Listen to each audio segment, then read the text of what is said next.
दोस्तों सबसे पहले हमारे देश में जो केरल स्टेट है वहाँ पे ईवीएम से इलेक्शन कराए गए थे। उसके बाद 1999 से लेकर अभी तक, चाहे वो लोकसभा के इलेक्शन हो या फिर असेंबली के इलेक्शन हो, उन सभी में ईवीएम का ही यूज होता है। लेकिन सोचने वाली बात तो ये है कि क्या इस ईवीएम मशीन से फ्री एंड फेयर इलेक्शन होते हैं हमारे देश में? हमें तो लगता है बिल्कुल भी नहीं। मुझे तो ये ईवीएम जो है ना वो पूरी तरीके से इनट्रांसपेरेंट लगती है। सोच के देखिए ना, जिस देश में सबसे पहले ईवीएम को स्टार्ट किया गया और तो और जो देश इस ईवीएम को बनाता है वो भी अपने वहाँ इलेक्शन में ईवीएम का यूज़ नहीं करता है। कहीं ना कहीं दाल में तो कुछ काला ही है। तो आज हम ईवीएम को लेकर कुछ ऐसी वजह बताएंगे जिससे आपको लगेगा कि हाँ, ये जो ईवीएम है वो इनट्रांसपेरेंट है और डेमोक्रेसी में ईवीएम का यूज़ नहीं बल्कि बैलेट पेपर का यूज़ करना चाहिए। चलिए वीडियो को स्टार्ट करते हैं।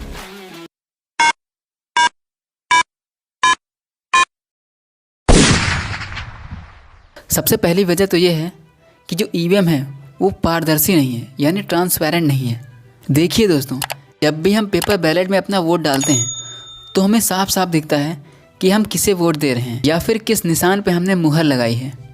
यह हमें साफ साफ दिखता है। और मुहर लगाने के बाद वो जो पेपर होता है उसको हम फोल्ड करके एक बैलेट बॉक्स में डाल देते हैं। यहाँ पे हमें पता रहता है कि हमने किस कैंडिडेट को वोट दिया है और हमारा वोट कहाँ जा रहा है। लेकिन अगर हम वहीं पे ईवीएम में देखें तो हमें वहाँ पे ये नहीं पता चल पाता है कि हमने जिस भी निशान पे हमने बटन दबाया है क्या सच में हमारा वोट उसी कैंडिडेट को गया है। हालांकि इस कमी को पूरा करने के लिए सुप्रीम कोर्ट ऑफ इंडिया ने एक ऑर्डर दिया था जिसमें उसने कहा था कि इस कमी को पूरा करने के लिए आप वीवीपैट का यूज़ भी कर सकते हैं।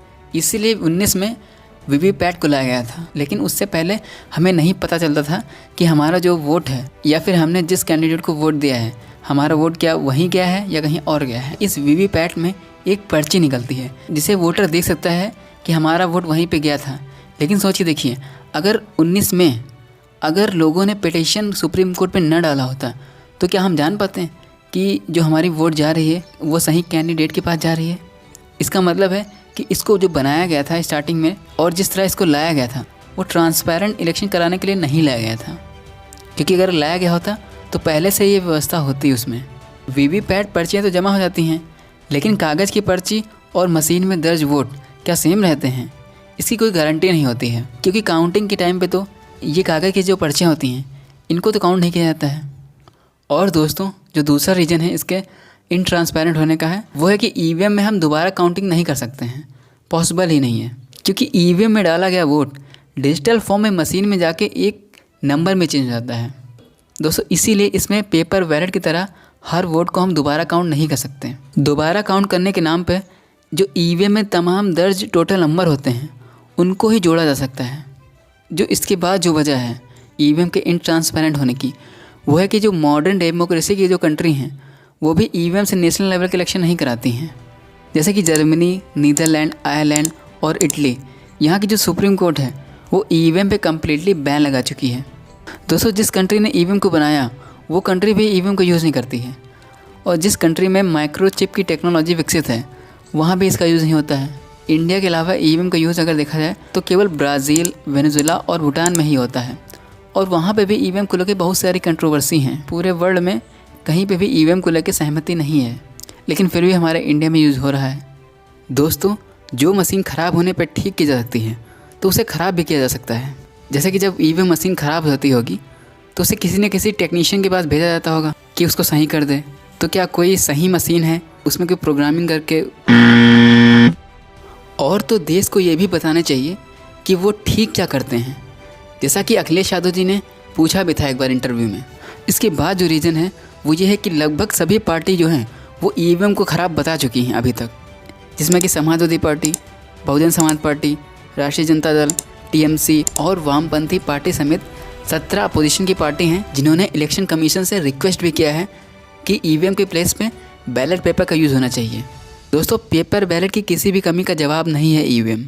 वोटर को लालच देने का मामला हो या फिर धमकाने का मामला हो या उसे बूथ तक न जाने देने की शिकायत हो या फिर किसी और वोटर का वोट किसी और के द्वारा डाल देना या फिर बूथ पे कब्जा करना हो या फिर किसी भी तरह की चुनावी हिंसा, इनमें से किसी भी प्रॉब्लम का सलूशन नहीं है ईवीएम। इसके बाद एक दावा किया जाता है कि ईवीएम से इलेक्शन का टाइम बचेगा। मेरे हिसाब से ऐसा बिल्कुल भी नहीं है। 1984 में लोकसभा इलेक्शन जो हुआ था वो बैलेट पेपर पर हुआ था और पूरे देश में यह इलेक्शन 24 दिसंबर से लेकर 27 दिसंबर के बीच मात्र 4 दिन में ही निपट गया था।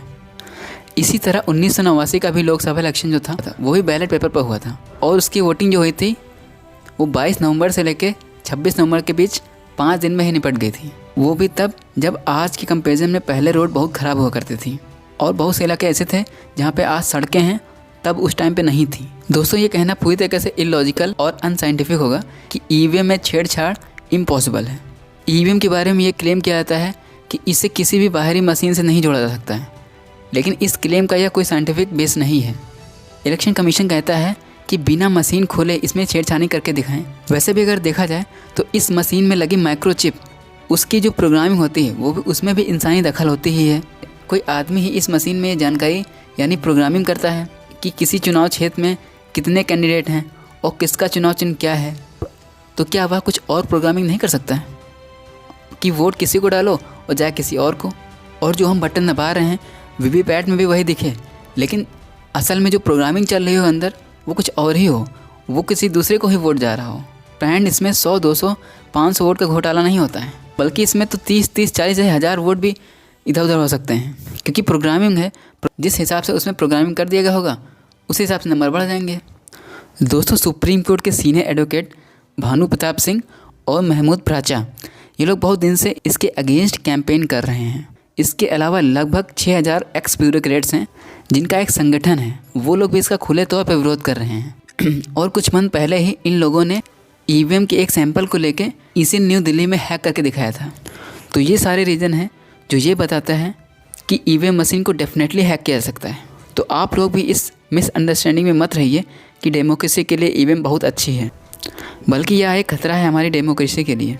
हमारा वोट अगर हमारे ही कैंडिडेट के पास नहीं जाएगा तो कहाँ बची डेमोक्रेसी हमारे देश में। तो कमेंट में बताइए कि जो भी वीडियो में हमने कहा और क्या ईवीएम बैन होनी चाहिए उससे आप कितना सहमत हैं। अगर हाँ तो कमेंट में बताइए। मिलते हैं अपनी अगली वीडियो में, तब तक के लिए बाय बाय।